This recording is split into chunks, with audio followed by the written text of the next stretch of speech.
Em vez de trazer a continuação da exposição do Evangelho de João, eu pensei em aproveitar a oportunidade, né? Dia da família, estar reunidos como igreja nesse momento, para pensar com vocês em qual tipo de igreja nós estamos construindo, qual tipo de igreja nós estamos formando, né? Então, fico muito feliz da presença dos irmãos que nos visitam. Gostaria de em breve que muitos de vocês, para não dizer todos, fizessem parte também desse corpo, dessa família, que é a Primeira Igreja Batista em Jaú. Mas aos membros da Primeira Igreja Batista em Jaú, eu quero realmente que vocês pensem nisso. Qual tipo de igreja nós estamos construindo? Qual tipo de igreja nós estamos querendo ser? E eu quero pensar com vocês no que a carta de Paulo aos Efésios, capítulo 2, versículos 20 a 22, nos diz sobre isso. Efésios,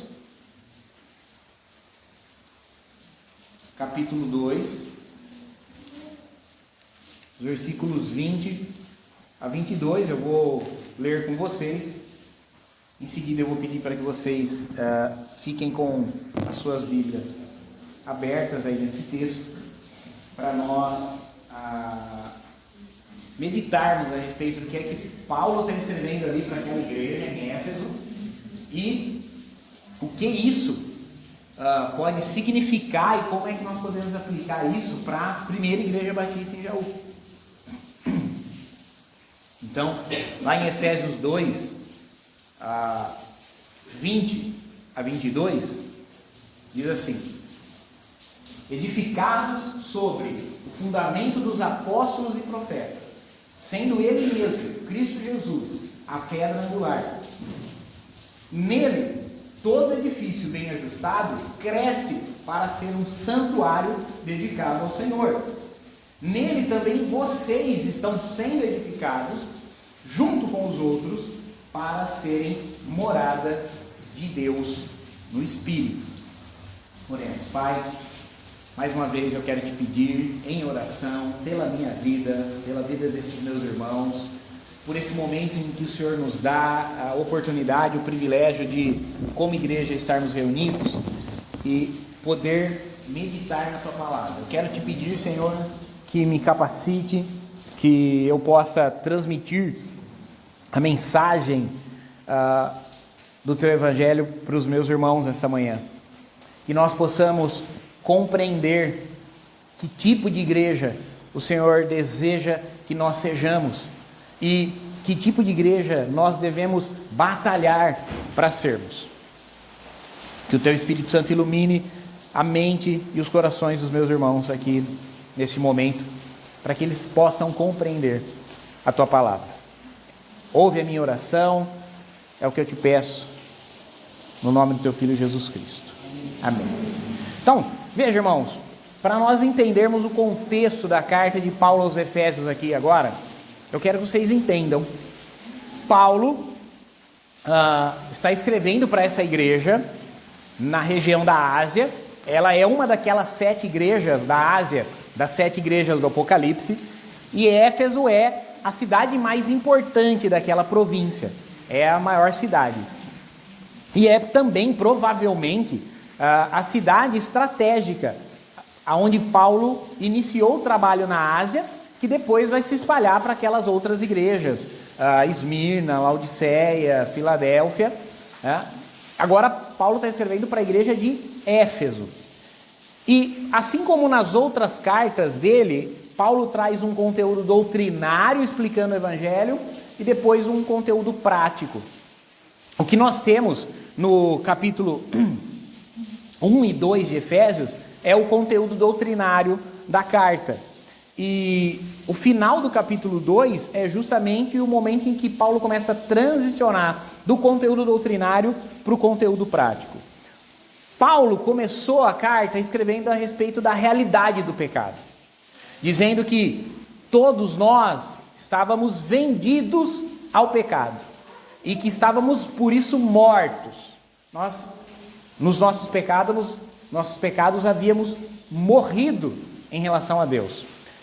Esses dias atrás eu estava ouvindo não lembro se era uma pregação ou uma aula sobre isso. E o pregador, ele dizia assim, que nós não devemos confundir vida com existência. Porque quando nós vemos as palavras de Paulo em Efésios, mortos em seus pecados, nós pensamos que é só uma metáfora. Porque nós pensamos assim, meu familiar não é crente, mas ele está vivo. Meu colega de trabalho não é crente, mas ele está vivo. Meu vizinho não é crente, mas ele está vivo. Não. Assim como nós não estávamos vivos até que Cristo tivesse nos encontrado. Porque, de fato, as pessoas existem, elas têm existência.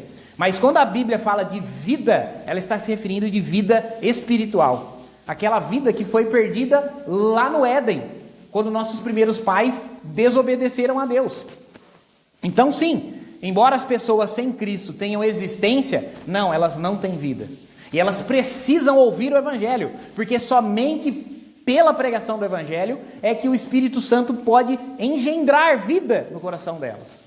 E assim como aconteceu na minha vida, em algum momento aconteceu na sua, eu espero, quando o Espírito Santo aplicou a realidade do Evangelho aos nossos corações, nós ganhamos vida, vida de verdade, vida espiritual.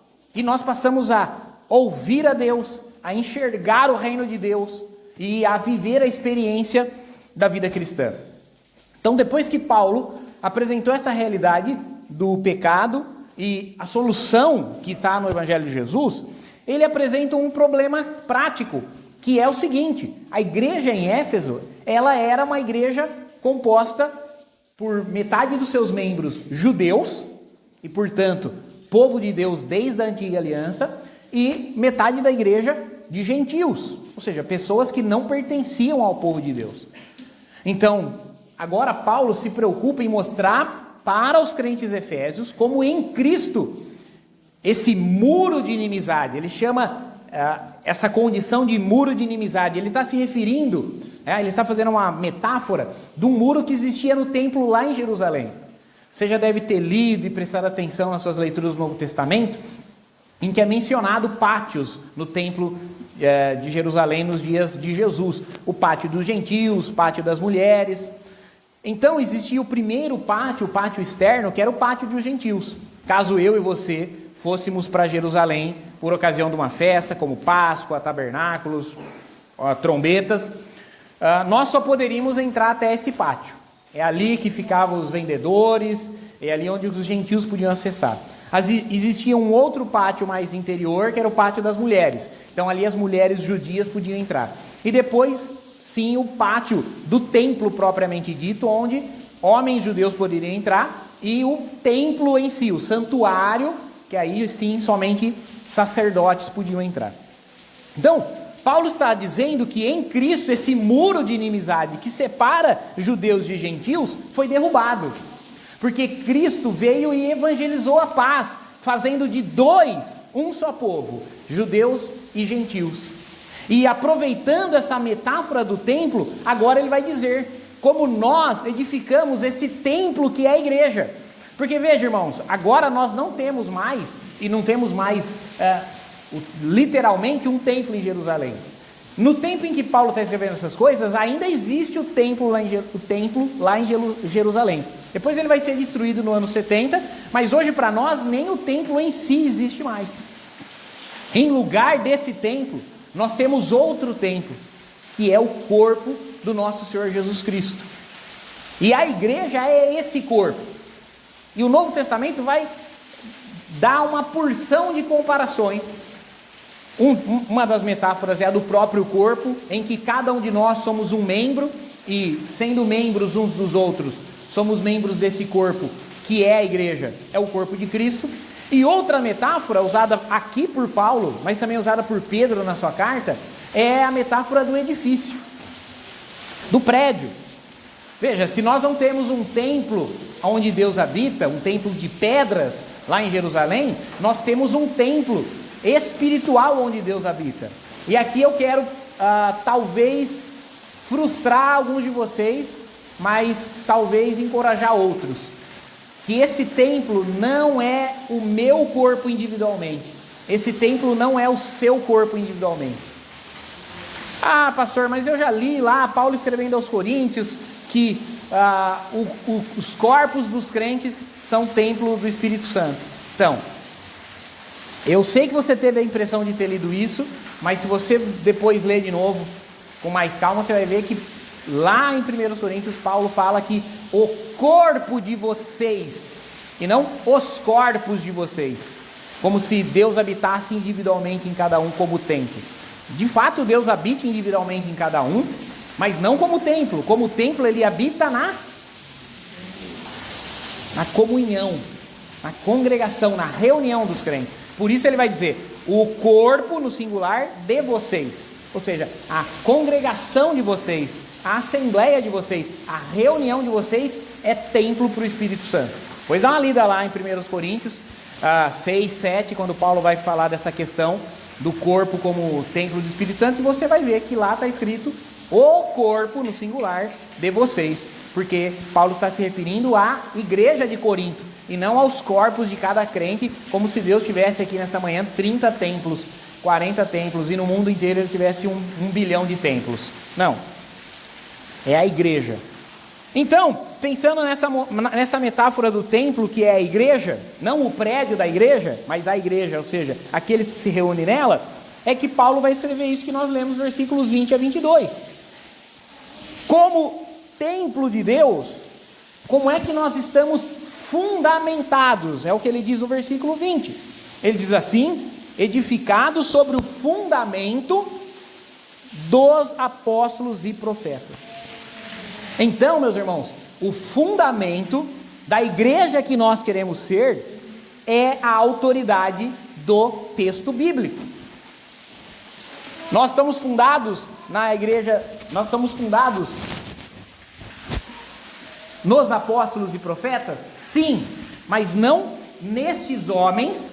Nós não somos fundados nos homens que eles eram, mas na mensagem que eles deixaram. Se alguém perguntar assim para mim, pastor, a igreja de vocês é uma igreja apostólica? Eu provavelmente vou dizer não, porque eu não sei o que essa pessoa quer dizer com apostólico. Talvez ela queira dizer se eu sou um apóstolo Tiago, não sou. Ou talvez ela queira dizer se nós estamos em alguma aliança apostólica dessas modernas. Não, nós não estamos. Mas, a depender da conversa, se essa pessoa quiser dizer por apostólica, uma igreja cuja doutrina está nas Escrituras, sim, nós somos uma igreja apostólica. Lá em Atos 2,42 é dito para nós que aquela igreja recém-nascida perseverava no ensino dos apóstolos, no partir do pão, nas refeições com singeleza de coração, mas eles perseveravam na oração e na doutrina dos apóstolos. Ou seja, meus irmãos, como crentes em Jesus, nós reconhecemos que a igreja não cria a doutrina. A igreja não cria a doutrina. A igreja reconhece a doutrina contida nas Escrituras. Nós não estabelecemos a verdade. Nós reconhecemos a verdade revelada nas Escrituras. Então nós precisamos, como igreja, mais uma vez, eu quero voltar à pergunta inicial. Que tipo de igreja nós queremos ser? Lá na primeira igreja batista em Jaú, e os irmãos que nos visitam de outras igrejas, lá na igreja que você congrega, que tipo de igreja? Nós queremos ser uma igreja que prega fielmente as Escrituras. Nós queremos conhecer as Escrituras, conhecer a verdade revelada. Nós queremos conhecer a doutrina deixada por meio dos apóstolos e dos profetas de Jesus. E queremos pregá-la com fidelidade, com inteira fidelidade, não só uma parte dela, ela toda, tá? Então veja, essa é a primeira coisa da nossa edificação. O que quer que seja que nós vamos ensinar, quer seja o pastor Tiago ou qualquer outra pessoa, nós precisamos estar fundamentados na verdade revelada na Escritura. E meus irmãos, isso não é só na pregação, no ensino. Nós acabamos de cantar aqui agora, nós precisamos nos preocupar se aquilo que nós estamos cantando também reflete a Escritura. Nós precisamos ter o nosso coração, a nossa mente, os nossos lábios tão cheios da Escritura, que as nossas orações precisam ser a Escritura. Nós precisamos orar. As nossas orações particulares precisam refletir a verdade da Escritura. Esse é o fundamento, meus irmãos. Esses são os alicerces. Esses são os baldrames sobre o qual a igreja, a primeira igreja batista em Jaú, quer estar edificada. Mas ele vai dizer o seguinte, versículo 21, porque nele mesmo, Cristo Jesus, a pedra angular, todo edifício bem ajustado cresce para o santuário do Senhor. Meus irmãos, o que é essa pedra angular? Você deve ter alguma ideia de construção ou não, mas você já deve ter ouvido falar de prumo e de nível, não é? Então você já deve imaginar que uma casa que não foi construída no nível não fica em pé, e uma parede que não foi erguida no prumo também não. Então, os métodos construtivos nossos hoje incluem, a maioria das vezes, ou um radier ou vigas baldrame, né? Aquele alicerce cavado no chão. E a partir daí, então, você tem que ter o nível e tem que ter prumo. Mas na antiguidade não era assim. Na antiguidade não existia radier, não existia viga baldrame. Em vez disso, se cortava uma grande pedra, um cubo de pedra bem grande. Esse cubo de pedra tinha que estar no nível e no esquadro. Ele tinha que estar nivelado e ele tinha que estar esquadrejado. E a partir dessa pedra, por isso que ela é chamada de pedra angular, mas tem traduções que vai dizer pedra de esquina, a partir dessa pedra que ficava na esquina da construção, a construção era edificada, nivelada e aprumada. Então veja, conquanto o nosso fundamento, os nossos alicerces, sejam aquilo que os profetas do Antigo Testamento e os apóstolos de Jesus no Novo Testamento deixaram, não são esses homens a nossa pedra fundamental, a nossa pedra de esquina, a nossa pedra angular. Quem é a nossa pedra angular? Cristo, é Jesus. E Jesus não é uma ideia, Jesus não é um corpo de doutrinas, Jesus não é uma teologia, Jesus é uma pessoa. Nós estamos fundados numa pessoa. Então, da mesma maneira que a pedra angular, a pedra de esquina, ela alinhava todas as demais pedras do edifício, tanto no seu nível como no seu prumo, Cristo precisa alinhar as nossas vidas. Nós precisamos estar aprumados, nós precisamos estar nivelados por Cristo. Isso é olhar para Cristo e segui-lo. Quantos de vocês aqui nessa manhã são discípulos de Jesus? Quantos são discípulos de Jesus? Levanta a mão. O discípulo é aquele que segue o mestre. E eu sempre falo, lembra a brincadeirinha do siga o mestre? Que as crianças fazem? Vai uma na frente, então se ela sobe num banquinho, os demais que vão atrás dela sobem. Se ela dá um pulinho, os demais dão um pulinho. Quando nós dizemos que Jesus é o nosso mestre e nós somos os seus discípulos, significa que nós queremos aprender com o mestre. Mas, irmãos, nós só aprendemos com o mestre à medida que nós o imitamos. Esse dia eu estava pensando a respeito do que eu ia pregar aqui, eu sempre uso essa expressão que eu li em algum lugar, que o crente aprende a palavra de Deus à medida que ele a obedece. E eu falei, para mim é muito claro o que isso quer dizer, mas eu fiquei pensando num exemplo. Então vamos lá, você assistiu um vídeo no YouTube, ou você assistiu, se é mais velho, você assistiu a Palmirinha ensinando a fazer uma receita.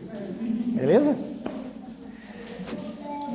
Irmãos, você assistiu a Palmirinha fazendo a receita. Quer dizer que você sabe fazer agora a receita? Então, meus irmãos, eu quero ser bem franco com vocês. Eu não quero ser a Palmirinha aqui pregando o Evangelho. Eu não quero ensinar para vocês o Evangelho. Eu quero que a gente aprenda o Evangelho à medida que a gente obedece o Evangelho. Eu quero que depois de ter ouvido o Evangelho, você seja capaz de pô-lo em prática. Assim como só aprendeu a fazer a receita da Palmirinha, aquele que depois de ter assistido ela ensinando a fazer a receita, pegou e fez, e ficou certo. É isso que significa aprender o Evangelho. E isso vocês não aprendem do pastor Tiago, vocês não aprendem da Igreja Batista, vocês não aprendem do fulano, do ciclano, do beltrano. Vocês precisam aprender de Cristo. Vocês precisam aprender de Cristo. Sim, por meio da pregação. Sim, por meio do ensino. Mas se Cristo não pôr vida na vida de vocês, não vai passar de religiosidade vazia. Então, se há de fato Cristo na vida e no coração de vocês, a vida de vocês está aprumada. Se há de fato Cristo na vida de vocês, a vida de vocês está alinhada com Cristo. Reflete o caráter de Cristo. Porque Ele é a pedra angular. E aqui, irmãos, o finalzinho desse versículo 21 é maravilhoso, porque, veja, muitos de nós vivemos, muitos de nós não, alguns de nós, e talvez eu como pastor passe por isso, mas alguns de vocês também, nós vivemos numa tensão entre sermos relevantes, contextuais, acolhedores e ser fiéis. E muitas vezes parece que existe essa tensão entre as duas coisas. Você vai numa igreja em que ela é uma igreja contextualizada, em que a reunião é agradável, em que as pessoas são cativantes, e o camarada sobe no púlpito e só fala besteira. Ou fala muita besteira no meio de alguma verdade. Em contrapartida, você encontra uma outra igreja onde a verdade está sendo pregada, mas parece que aquilo é mais um clube religioso do que uma igreja. Parece mais com um clube do que com uma família. E meus irmãos, eu quero ser bem sincero com vocês. Não precisa ser assim. Na verdade, não deve ser assim. Nós precisamos confiar no que Paulo está falando aqui no versículo 21, e acompanha comigo o final do versículo 21 aí, que ele diz assim, que nele, em Jesus Cristo, todo edifício, ou seja, alguns edifícios? Não, todo edifício. E isso eu quero incluir a PIB de Jaú.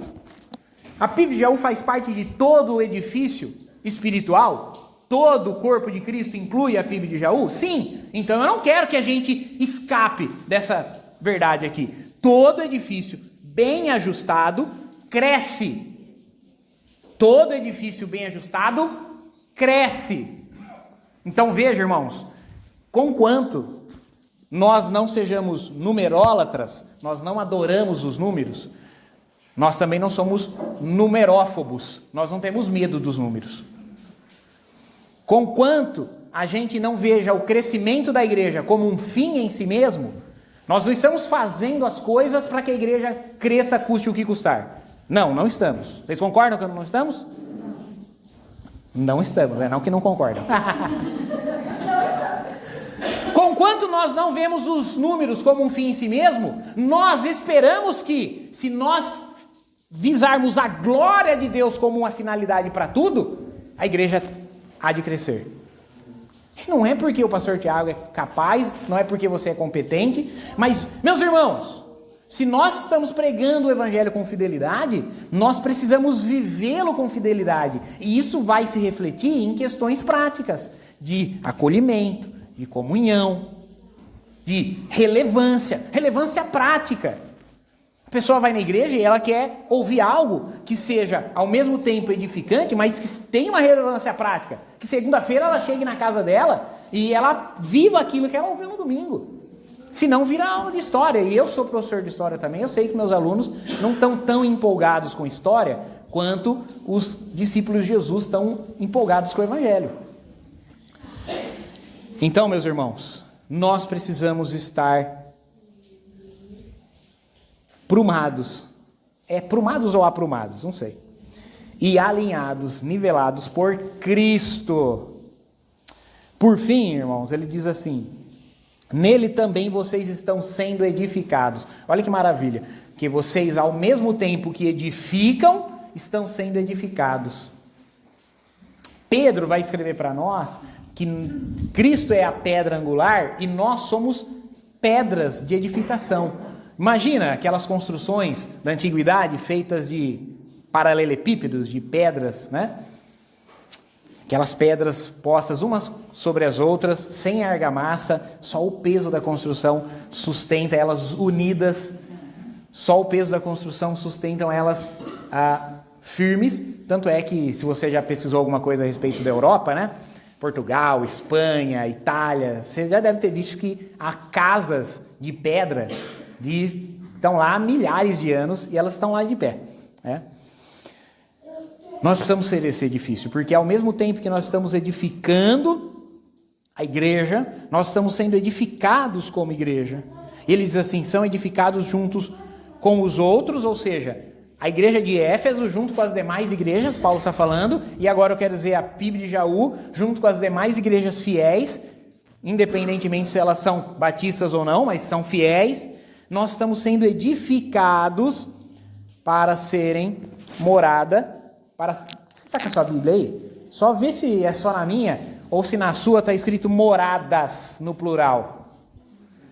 Ah, tá. Então não é o Tiago uma morada, o Paulo outra morada, a Sofia outra morada? Não.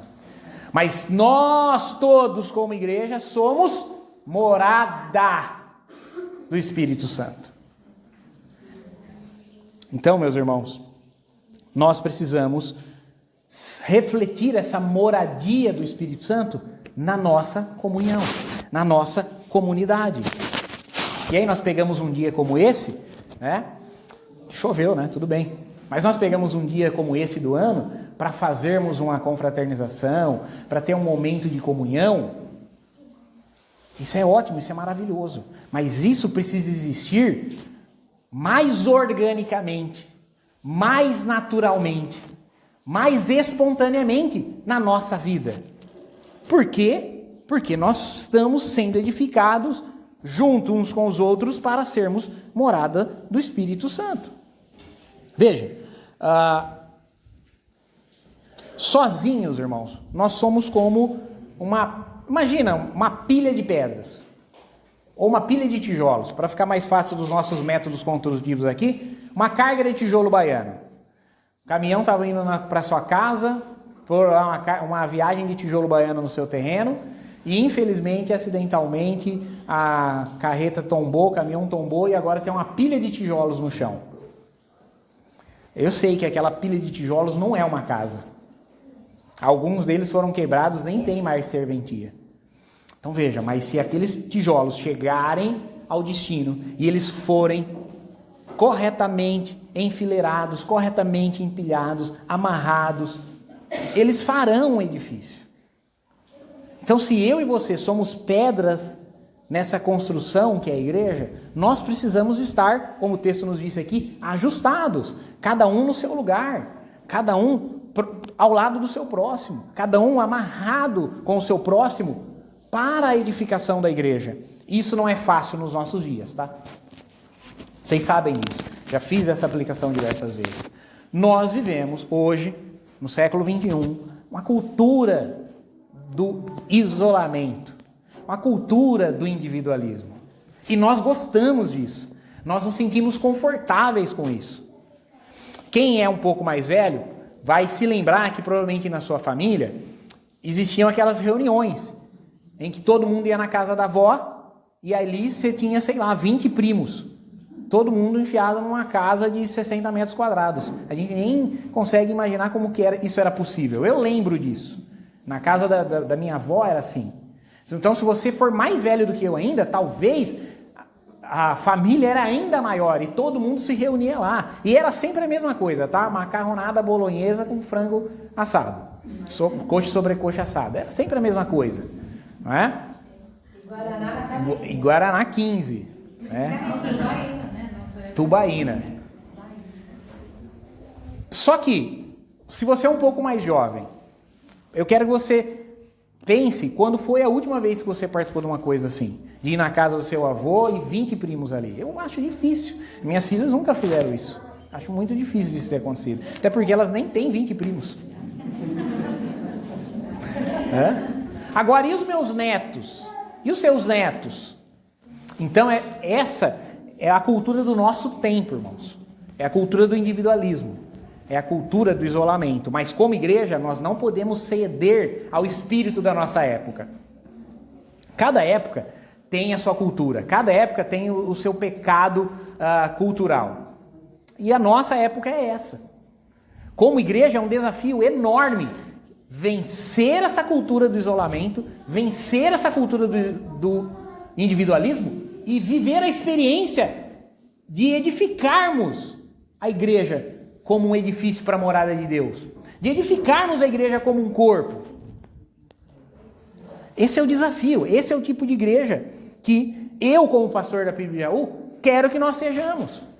Eu quero parar, meus irmãos, por favor, eu quero parar com esse dilema de ou nós somos relevantes ou nós somos fiéis, ou nós somos ortodoxos ou nós crescemos. Não, eu quero viver a realidade da Escritura, eu quero ser fiel e crescer, ortodoxo e relevante. Não uma coisa ou outra, mas uma coisa e outra. Eu quero viver essa experiência. E de certa forma, eu louvo a Deus por estar vivendo essa experiência. Que é o terceiro ano que nós estamos aqui, então esse é o terceiro dia da família que eu participo. E esse ano, há aqui presente rostos que estavam no primeiro ano, ainda que alguns sejam visitantes, mas estão aqui, mas outros que são membros que chegaram naquele ano. Eu sempre falo para o irmão Augusto que eu conto quanto tempo ele está na igreja por dias da família, porque quando eles chegaram, nós fizemos o primeiro dia da família, então nós vamos no terceiro, ou seja, já há 3 anos que eles estão aqui conosco. Os 3 anos comendo churrasco, esse homem tem sido usado por Deus. Amém. Mas veja, então, nós estamos aqui no terceiro ano, e há pessoas que estão aqui, que estavam aqui no primeiro ano, há pessoas que estão aqui que são membros da igreja, que estavam aqui antes de eu chegar. Mas há sempre pessoas novas que chegaram pela primeira vez, vão estar aqui ano que vem. E ano que vem, irmãos, talvez a gente não faça em maio para fugir desse tempo aqui. Vamos ver se a gente faz num tempo um pouquinho melhor, né? Ou antes ou depois que passar o frio, outono e inverno. Mas ano que vem eu espero que você esteja aqui. E eu espero que estejam pessoas novas que vão ter chegado daqui até o ano que vem. Então eu de certa forma completamente eu louvo e agradeço a Deus por ver a PIB crescendo, numericamente também. Mas o que eu mais tenho buscado, e eu quero que você também busque, é que a gente cresça em maturidade, em fidelidade. Eu quero que nós sejamos um edifício bem ajustado. Não adianta nada o crescimento às pressas, uma casa Minha Casa Minha Dívida. Eu lembro quando eu peguei Minha Casa Minha Dívida, a gente foi lá, a gente falou, nossa, mas essa parede parece que não sai assim, ó. Se eles têm que construir 120 casas em um ano, as paredes vão sair bem assim, tudo bem. Não é isso que eu quero para a nossa igreja, não é isso que Jesus quer para a nossa igreja. Jesus quer para nós o que a Escritura nos falou hoje aqui, Efésios 2, 20 a 22, um edifício bem ajustado, fundamentado na doutrina dos apóstolos e profetas, ou seja, a Escritura, e tendo Cristo, a pessoa do nosso Senhor Jesus Cristo, como pedra angular. É isso que você quer também junto comigo, meu irmão? Amém. Eu quero orar por isso. Quero orar para que Deus nos capacite a sermos fiéis para vermos isso acontecer. E quero orar para que o Senhor nos dê a oportunidade, o privilégio de vermos esse crescimento. Nós podermos olhar para o dia a dia da PIB de Jaú e ver essa palavra se cumprindo. 35 minutos, não foi nem 45 minutos de sermão.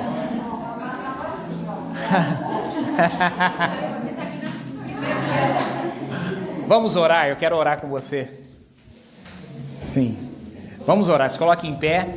Depois nós vamos cantar esse ser família, ser corpo. Quero orar com vocês por essa palavra.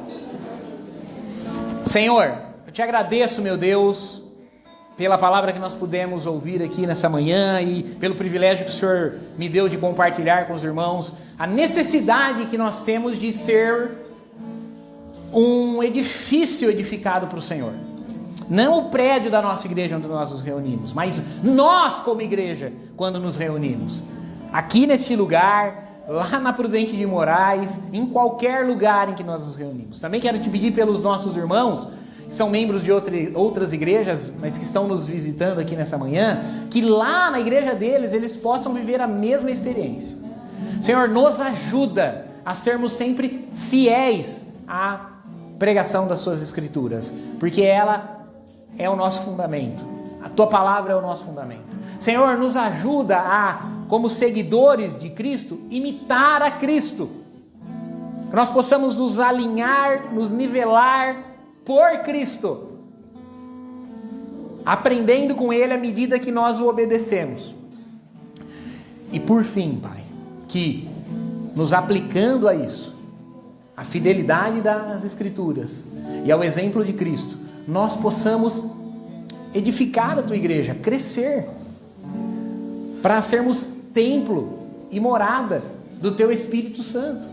Que o Teu Espírito Santo habite a nossa comunhão, que o Teu Espírito Santo una cada um de nós, seja o elo que nos une como igreja.